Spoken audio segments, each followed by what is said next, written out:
ಬೆಟ್ಟದ ಮೇಲೆ ಬೆಳೆಯದು ಕೆಂಡ ಸ್ವಲ್ಪ ಮಾಡಿ ನಿಮ್ ಮದ್ವೆ ಆಗದೆ ನಿಮ್ಮ ಅಕ್ಕನ. ಆಮೇಲೆ ಬ್ಯಾಚುಲರ್ ಲೈಫ್ ಹೆಂಗಿದೆ? ಡಿಫ್ರೆನ್ಸ್ ಏನ್ ಆಗಲ್ಲ ಅನ್ಸುತ್ತೆ.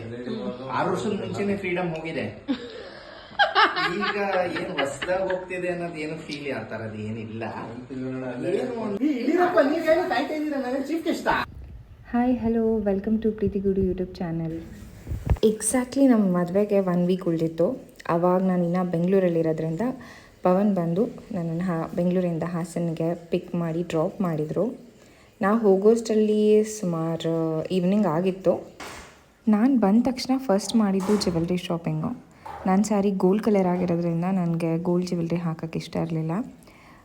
I like this very much to be honest. And ನನ್ನ ಜೊತೆ ಸಿಸ್ಟರ್ಸ್ ಜೊತೆ ಹೋಗಿದ್ದೆ. ಅವರು ಕೂಡ ಬೇರೆ ಜ್ಯುವೆಲ್ರೀಸ್ನ ನೋಡ್ತಾಯಿದ್ರು ಅವ್ರ ಸ್ಯಾರಿಗೆ ಮ್ಯಾಚ್ ಆಗೋ ಥರ. ನನ್ನ ಸ್ಯಾರಿ ಎಲ್ಲ ನಾನು ನಿಮಗೆ ಇನ್ನೊಂದು ವೀಡಿಯೋದಲ್ಲಿ ತೋರಿಸ್ತೀನಿ ಹೇಗಿತ್ತು, ನಾನು ಹೇಗೆ ಡ್ರೆಸ್ಅಪ್ ಆಗಿದ್ದೆ ಅಂತ. ನೆಕ್ಸ್ಟ್ ಡೇ ಬೆಳಗ್ಗೆ ನಾವು ಬೇಗ ಎದ್ದು ಹೊರಟಿದ್ದು ನಮ್ಮ ಮನೆ ದೇವರಿಗೆ. ಅದಿರೋದು ಚನ್ನರಾಯಪಟ್ಟಣದಲ್ಲಿ ರಂಗನಾಥ ಸ್ವಾಮಿ. ಮದುವೆಗಿಂತ ಮುಂಚೆ ಫಸ್ಟು ಹಾರ ಹಾಕ್ಸ್ಕೊತೀವಿ ನಾವು. ಅದೇ ಫಸ್ಟ್ ಈವೆಂಟ್ ಆ್ಯಕ್ಚುಲಿ. ಈ ದೇವಸ್ಥಾನಕ್ಕೆ ಬಂದ ತಕ್ಷಣ ಅದ್ರ ವೈಬೇ ಬೇರೆ. ಆ ಪೀಸ್ಫುಲ್ನೆಸ್ಸು, ಹಕ್ಕಿಗಳದ್ದು ಶಬ್ದ ತುಂಬ ಚೆನ್ನಾಗಿದೆ. ಒಂದು ಪಾಸಿಟಿವ್ ಎನರ್ಜಿ ಬರುತ್ತೆ.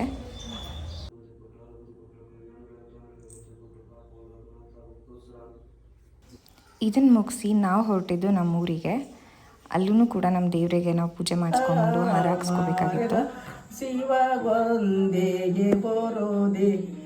ಬೆಟ್ಟದ ಮೇಲೆ ಊರಿಗೆ ಹೋಗಿದ್ದಂತೂ ನಂಗೆ ತುಂಬ ಖುಷಿ ಆಯಿತು. ನಾನು ಹೋಗಿ ತುಂಬ ವರ್ಷಗಳಾಗಿತ್ತು. ಎಲ್ಲ ಅಜ್ಜಿಗಳು ಕೂತ್ಕೊಂಡು ಮಾತಾಡಿಸಿ ಬಂದಿದ್ದೀವಿ ಅಂತ ಅವ್ರ ಜೊತೆ ಎಲ್ಲ ಇಂಟ್ರ್ಯಾಕ್ಟ್ ಮಾಡಿದ್ದು ತುಂಬ ಚೆನ್ನಾಗಿ ಅನ್ನಿಸ್ತು ನನಗೆ. ಸೊ ಒಂದು ಮದುವೆ ವೈಬ್ ಬರೋಕ್ಕೆ ಸ್ಟಾರ್ಟ್ ಆಯಿತು ನನಗೆ ಆ್ಯಕ್ಚುಲಿ ಈ ಇವೆಂಟಿಂದ. ನೆಕ್ಸ್ಟ್ ಹೋಗ್ತಾ ನಾನು ಬೇರೆ ವೀಡಿಯೋಸಲ್ಲಿ ನಾನು ನಿಮಗೆ ನನ್ನದು ನೆಕ್ಸ್ಟ್ ಈವೆಂಟ್ಸ್ ಹೇಗಾಯಿತು, ನನ್ನ ಸ್ಯಾರೀಸ್ ಎಲ್ಲಿ ಪರ್ಚೇಸ್ ಮಾಡಿದೆ, ನನ್ನ ಜ್ಯುವೆಲ್ರೀಸ್ ಹೇಗಿದೆ, ಪ್ರತಿಯೊಂದನ್ನು ನಾನು ತೋರಿಸ್ತೀನಿ. ಸೊ ಸಬ್ಸ್ಕ್ರೈಬ್ ಮಾಡಿ, ಲೈಕ್ ಮಾಡಿ, ಫಾಲೋ ಮಾಡಿ. Thanks for watching.